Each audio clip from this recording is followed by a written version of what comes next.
story. Let's see. We got some shifting at the top here. Nintendo's Reggie has got a new job title. That's right. Hooray! Macadocious. The real. It's just I guess something we're familiar with being in a corporate environment. We get these emails from time to time of people we don't really know getting shifted around up top. But everybody knows Reggie. He's the chief ass kicker and name taker. That's his new job title? Yes. Slash president. Yeah. Right. Slash chief operating Where's officer. George Harrison on this? Where's his new job title? He's Former my favorite. Beatles. Yeah. They bring when they bring him out, like George Harrison like brings the real to all those E3 press events. Like Yeah. like he comes out and you can tell like he is a numbers guy. Like Reggie seems kind of like a Frankenstein cheerleader type. Sure. And yeah. like, you know, like Miyamoto, he makes the games. Iwata, you know, he's business. But like George Harrison comes out, he is the numbers man. He is like, this is how many DS lights are going to move. bam, and you believe him. All It's right. George Harrison. Check out this pie chart. He's like, I am the walrus. Yeah. Goo. But Reggie's got the I-beams and stuff, and he blows stuff up. Yeah. So that's why he got promoted up top. You know? That's why he got kicked upstairs for. Yeah, because if you're around, you Laser don't want eyes. to get lasered by his. Well, you gotta admit, Stare. Reggie has been a pretty effective mouthpiece for them ever since that first time he came out. It almost seems like he was just the guy who said, yeah, I'll talk at the press conference. Let's make Reggie do it. He can say kicking ass and with a straight face, you know? All right, cool. And then that's Yeah, kind of I was actually at that press conference when he first appeared, and I was like, "Who's this guy?" I will be yeah. there. That was an experience. Well, now he is your president. Yeah. Okay. And that experience from VH1, Procter & Gamble, and Pizza Hut will go a long way. You know, he's a guy who supposedly invented the Bigfoot pizza. Remember Really? that? The Pizza Hut? Yeah. Did he invent the Cinestick? Dude, I've got I The don't cinnamon know. breadstick? No, I think that might have been after. Whoever he that left. should be president of the world. I got newer and deeper levels of respect for him after that. What? Oh, you didn't know that Bigfoot he pizza. invented the Bigfoot pizza? That That was dude is- him. That Dude, dude's Pizza Hut pizza savage. gross. Yeah, I know. It's the but worst pizza ever. But it's Bigfoot pizza. What's so bad about it? Oh, it's just it's like old tomatoes on cardboard. It's just not good. What makes it not good is the fact that every other pizza is better. Oh.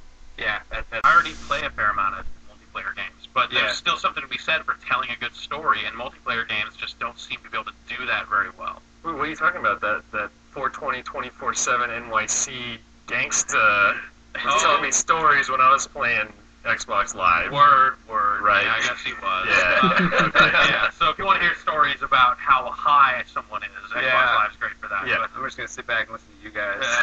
yeah. Yeah. I hope single player game doesn't go anywhere. That's my favorite. Yeah, it won't. I mean, there will still be plenty of people looking to tell stories with games in the future, and there are plenty of people that are still plenty interested in single-player only gaming. You know, those people eventually warm up, and we'll all meet in the middle somewhere. I think a lot of it will depend on how many people get into online gaming. Because to be honest, like right now, playing games with strangers not the most fun experience on Xbox Live. Sometimes it is, but on average, it's kind of like, you're like, all right. Yeah, it's strictly like if you're someone who's very competitively focused, then you want to seek out better competition, and the internet is where that is. Right. Though games like Uno have also proven that there is a casual multiplayer audience out there that's just like, hey, whatever, man, I'm just playing Uno. My 3 kids are crying in the background.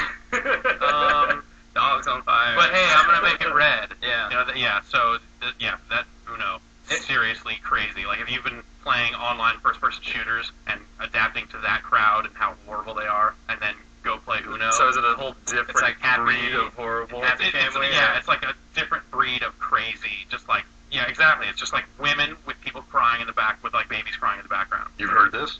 nonstop. Wow. Wait till nonstop. the camera happens. I gotta play more Yeah. Uno. They use Exactly. the camera to monitor the baby. Yeah, though you also run into the same types of jerks that you run into playing like Halo 2.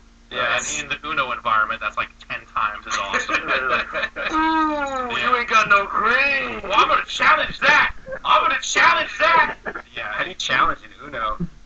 Draw 4 cards, wild draw 4s. Oh, okay. Though that's considered bluffing if you play it when I'm not gonna explain the rules of Uno. Yeah, don't bother. But there are instances. What I'm saying is that I don't think social gaming will become as prevalent as everyone hopes it is until, 1, everyone becomes cool online, or 2, there's so many people playing games that you can find friends that you know and trust and want to play games with at all times. Yeah. All right, next story. Who's got it, Bob? Oh, I guess that's me, Rich. Yeah, it is you. All right. Okay, so this one here is from Steve. Hello, Steve. Steve-O, actually. Oh, I'll call him Steve. All right. The Hey Hotspot crew. Hey. Hi. I I was wondering how you landed such a cool job. My name is Steven Winnick, and I live in Edmonton, Alberta. I listen to your podcast every week and hope to work for you guys someday. Anyways, how'd you get the gig? Who wants to go first?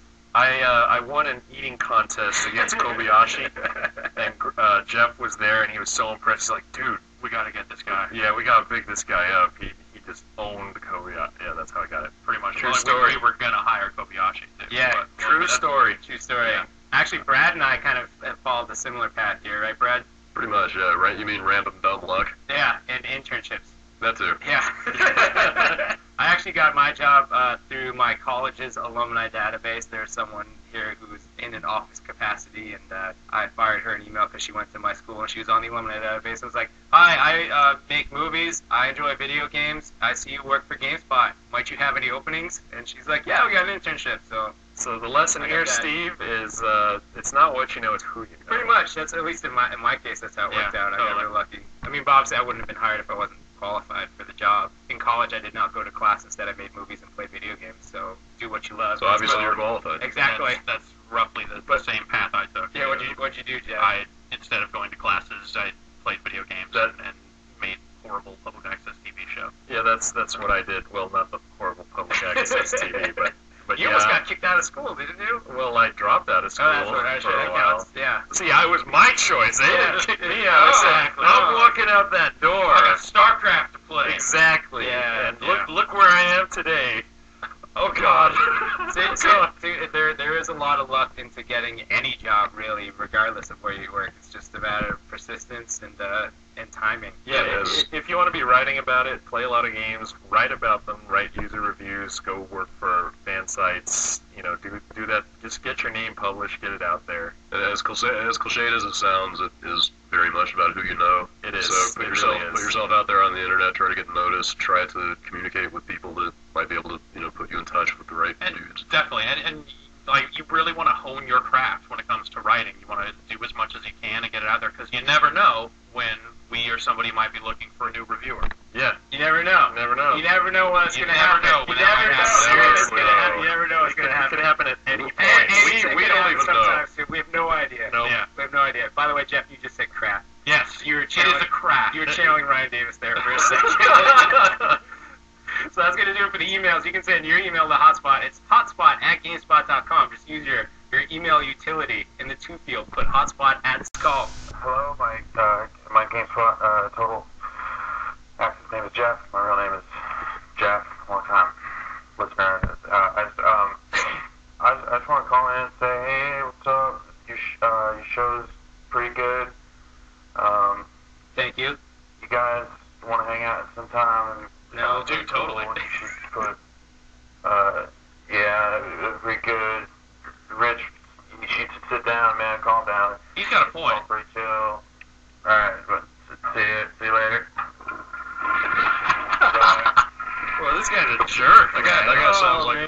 like a real dirtbag. That Yeah. sounds like an Xbox Live user if I've ever heard one. I bet that guy's on the Seriously. top of the point standings if I had to bet. It's probably up there. Yeah. Well, thank you all for the phone calls. No problem. Please bring yes, thank you. Please bring us some quality next week. 1-877-506-8324.